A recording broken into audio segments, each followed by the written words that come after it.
Starting my speech in three, two, one. This motion asks us whether in disaster prone areas the state should prioritize protecting communities through disaster mitigation or instead prioritize relocating those communities elsewhere entirely. On proposition side, we strongly believe that disaster mitigation should be prioritized whenever it is still realistically possible. This does not mean we reject relocation entirely, but rather we see it as a last resort when mitigation can no longer ensure public safety. This is because relocation does not simply move people geographically. In reality, it disrupts cultural identity and the livelihood of a community, and also even economic ecosystems that have already existed beforehand. In this speech, I will be dividing it into 3 points. Firstly, we believe that relocation may create psychological harm for victims of disasters. This is because many victims in disaster prone areas have already experienced trauma from losing their homes, from witnessing destruction, from fearing for their safety in these times of disasters. When these victims are forced to relocate elsewhere, this may only cause the victims to experience a second layer of trauma because of the displacement itself, on top of the trauma from experiencing the disaster. Many people may lose their sense of familiarity and belonging because they are suddenly completely separated from the environment and the community that they have known for years, that they have experienced, they have familiarized themselves with for years and years. Furthermore, adapting to a completely new area can create stress, mental instability, and also emotional exhaustion, especially when victims themselves are already vulnerable from experiencing the disaster.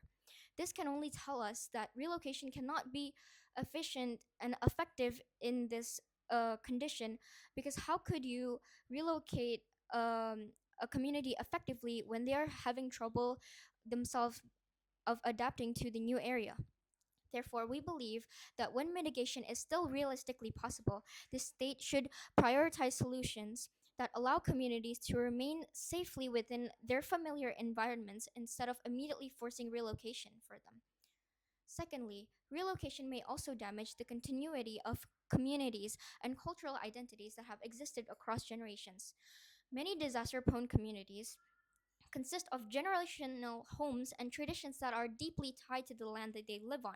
This is especially common in coastal villages, mountainous regions, or areas near rivers or volcanoes, where communities often develop strong cultural identities and local traditions over long periods of time.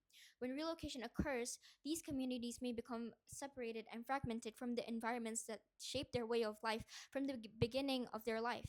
As a result, cultural practices, traditions, and social systems that have already existed beforehand may gradually weaken or disappear altogether with this relocation. On our side proposition, we are not arguing that culture is more important than safety. Rather, we argue that when mitigation is still possible, the state should prioritize solutions that preserve both public safety and co- co- community continuity at the same time. Thirdly, relocation may destabilize the economic ecosystems that the local community already depend on. This is because many livelihoods in disaster prone areas are closely tied to geography and local environmental conditions. For example, fishermen depend on coastal access. Farmers may rely on fertile volcanic soil, and um, local tourism or traditional crafts are often connected to the identity of a particular region, such as that area themselves. When relocation disrupts these geographical connections, communities may lose stable income sources and struggle to adapt economically in unfamiliar environments like the new area that they've been displaced upon. Furthermore, these harms extend beyond individual workers alone. When local industries become disrupted, the wider economic system surrounding producers, distributors, and even consumers may also become destabilized. Therefore, mitigation should always be prioritized because it allows communities to preserve existing economic systems while still improving public safety. The opposition may argue that relocation is necessary because safety should always come first.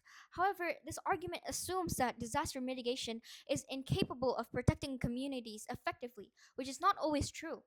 Many disaster prone regions already utilize successful mitigation systems such as early warning systems, evacuation infrastructure, and reinforced housing in order to reduce risk and improve safety.